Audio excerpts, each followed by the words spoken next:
इस कार्यालय को हम लोगों से छीना गया, हम लोगों से लिया गया। बहरहाल सरकारी व्यवस्था है ये, इस पे किसी का अधिकार नहीं है। पर ऐसे में आज मुझे खुशी इस बात की है कि जहाँ पे कभी मेरे पिता बैठकर कार्य करते थे, आज पुनः वहीं पर बैठकर उन्हीं के सोच, उन्हीं के विचारों को आगे लेकर जाने का सौभाग्य मुझे, मेरे पार्टी के हर एक नेता, हर एक कार्यकर्ता को प्राप्त हुआ है। लक्ष्य अब 2025 का ही है। 2025 में एनडीए गठबंधन की मजबूत जीत हो, बड़े लक्ष्य की ओर हम लोग अग्रसर होने का लक्ष्य हम लोगों ने रखा है। 225 से ज़्यादा सीटें जीतकर इस बार एनडीए बिहार में सरकार बनाए। लोकसभा में भी उन्होंने दावे किए, तब भी हम कहते रहे। हकीकत क्या थी वो सबके सामने है। पुनः उपचुनाव में भी उनके दावे यही थे, बड़े बड़े दावे किए गए थे। उपचुनाव में भी हम लोग का 100% स्ट्राइक रेट रहा। एनडीए 4 की 4 सीटें हम लोगों ने यहाँ पे जीतने का काम किया।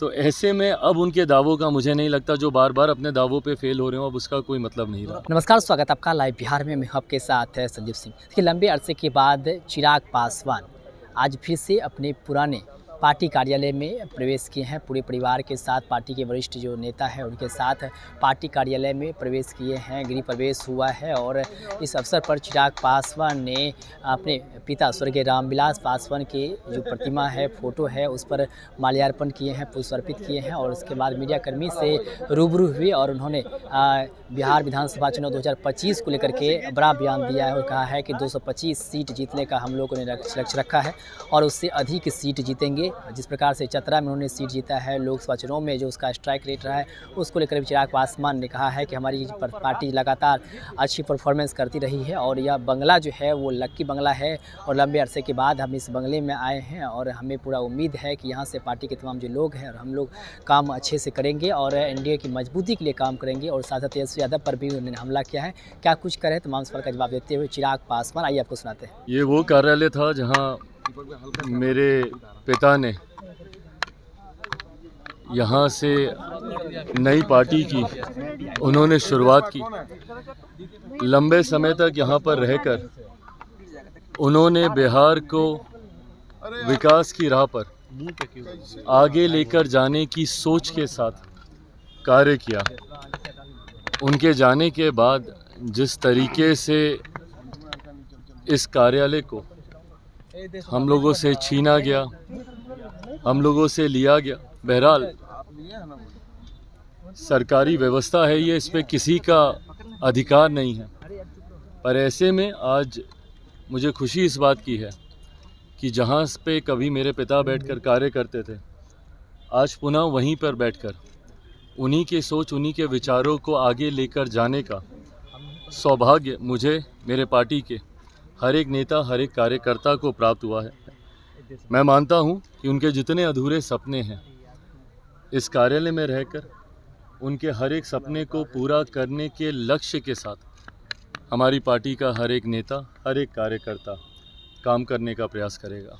आने वाले समय में विधानसभा का चुनाव भी है, तो उसको लेकर भी कैसी तैयारी? देखिए, बिल्कुल, और विधानसभा के चुनाव के मद्देनज़र ही हम लोगों को ज़रूरत थी एक व्यवस्था की।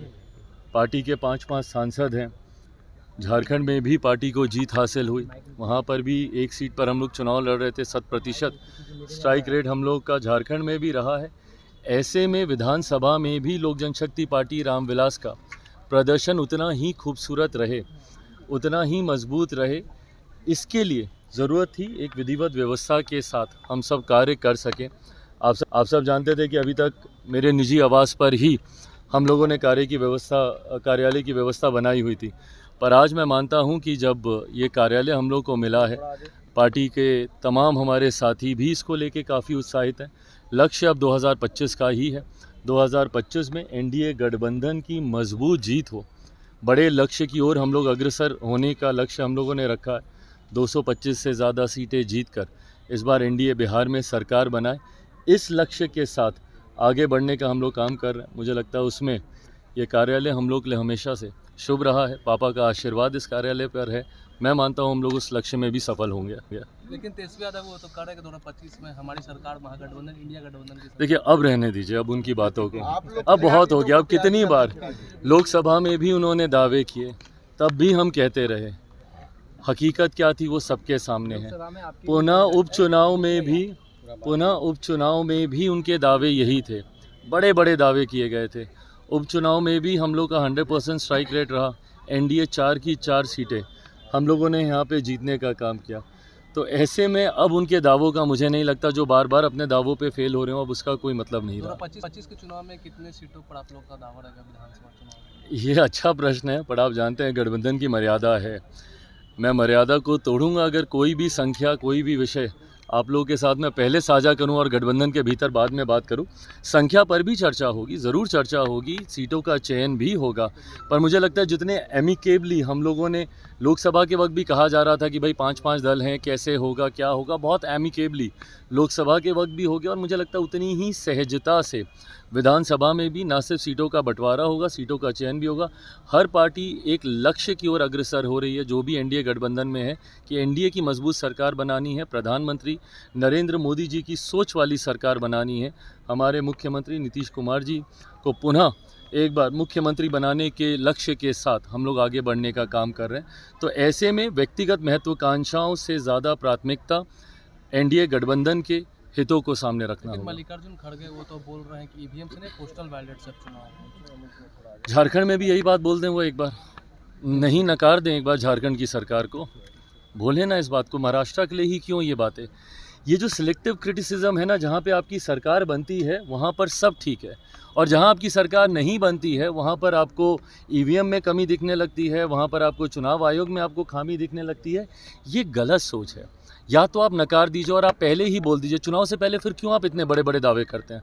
अभी देखिएगा, अभी बिहार विधानसभा का चुनाव आएगा, हम लोग 225 बोल रहे हैं तो ये लोग 230-35 ही बोलेंगे, उससे कम तो ये लोग नहीं बोलने वाले। क्यों दावे कर रहे हैं? अभी से घोषित कर दीजिए ना कि भैया अगर ईवीएम से चुनाव होगा तो ना राजद चुनाव लड़ेगी ना कांग्रेस चुनाव लड़ेगी, बोल दीजिए। बोलिए नहीं भरोसा है, चुनाव भी लड़ना है, चुनाव से पहले बड़े बड़े दावे भी करने हैं, और हार के बाद ये बातें जेएमएम के लोग तो नहीं बोल रहे हैं, उन्हीं के ही गठबंधन के साथी हैं ना, इंडिया अलायंस के ही हैं। क्यों नहीं हेमंत सोरेन जी बोलते हैं कि ईवीएम में गड़बड़ी थी? बोले अपने गठबंधन के साथियों के बीच। कांग्रेस वहाँ पे तो मिलकर सरकार बनाएगी, राजद वहाँ पे मिलकर सरकार बनाएगी, पर यहाँ पर जहाँ पर हार होगी तो वहाँ पे ईवीएम पे ठीकरा फूटेगा। ये सोच ही गलत है। चिराग जी, आपके गठबंधन के नेता चेतन आनंद ने कहा है कि हम मुर्दे कौम के लोग नहीं हैं, हम जिंदा कौम के लोग हैं, ईंधन बत्ती से नहीं जलने वाले। आपने इस प्रश्न की शुरुआत जिस वाक्य से की, मैं बस उस वाक्य को स्पष्ट करना चाहता हूँ। वो गठबंधन के नेता हैं हमारे, क्यों मुझे नहीं पता, मैं सिर्फ जानना चाहता हूँ कि राजद से चुनाव लड़े थे तो क्या वो विधिवत तरीके से गठबंधन के साथी हैं, नहीं हैं, ये मुझे अभी तक पता नहीं है। अगर हैं तो गठबंधन के भीतर रहकर ये बातें उचित नहीं है। उनके गठबंधन के, हमारे गठबंधन के घटक दल का कोई उनकी पार्टी से नेता बोलेगा तो मैं ज़रूर जवाब दूंगा। बवाल मचा हुआ है विधानसभा में, विपक्ष बार बार ये कह रहा है कि इस पर नीतीश कुमार अपना रुख साफ करे और बिल जो आया है उस पर जो है ये वापस ले। जेपीसी का गठन हुआ, विपक्ष के लोगों की मांग थी कि जो बिल आया है वक्फ बोर्ड से जुड़ा हुआ, उसको लेकर एक कमेटी का गठन होना चाहिए। उन्होंने तो जेपीसी की भी मांग नहीं की थी, ये तो हमारी सरकार की सोच रही है। उनका तो कहना था कि इसको किसी भी कमेटी में, स्टैंडिंग कमेटी कहीं भी भेज दिया जाए, जेपीसी का इसके लिए गठन किया गया और उसमें हर दल के नेता उस कमेटी में मौजूद हैं। जहाँ तक रही बात जनता दल यूनाइटेड की, मुझे लगता है कमेटी में उनके सदस्य हैं और वो अपनी बातों को मजबूती से रख रहे हैं। क्या विपक्ष को नहीं जानकारी कि वो कमेटी के भीतर उनकी पार्टी के सदस्य क्या कह रहे हैं, क्या नहीं कह रहे हैं? ऐसे में रुख साफ करने नहीं करने की कोई बात ही नहीं है। तो आपने सुना कि साफ तौर पे चिराग पासवान ये कहते नज़र आ रहे हैं कि 225 सीट का लक्ष्य हम लोगों ने रखा है और कितनी सीट हमको मिलती है इस पर भी नज़र बनी रहेगी। सीट शेयरिंग को लेकर के भी बात होगी, लेकिन जब तक बात नहीं होती है उससे पहले कितनी सीट पर हम लोग चुनाव लड़ने जा रहे हैं, कितनी सीट पर हमारी तैयारी है, इसको लेकर के कुछ नहीं कह सकते हैं। लेकिन उन्होंने कहा है कि हमारी तैयारी जो है पूरी तरह से अभी भी है और लगातार हमारी तैयारी चलती रहेगी। और जो पार्टी कार्यालय ये अभी हम लोग यहाँ पर आए हैं, ये लग ही रहा है और आगामी विधानसभा चुनाव को लेकर के भी उन्होंने कहा है कि 225 सीट से अधिक हम लोग जीतने का काम करेंगे। साथ साथ तेजस्वी यादव पर हमला करते हुए उन्होंने कहा है कि ये लोग सिर्फ बोलते हैं, दावे करते हैं, लेकिन हकीकत क्या होता है ये हर कोई जानता है। इससे पहले भी ये लोग दावे करते थे, लेकिन कोई दावा इनका जो है सफल नहीं हुआ है। चिराग पासवान क्या कुछ कर रहे थे, तमाम मुद्दे पर आप सुन रहे थे। आप अपनी राय प्रतिक्रिया हमें कमेंट्स के माध्यम दे सकते हैं। आप देख रहे थे लाइव बिहार। बहुत बहुत धन्यवाद।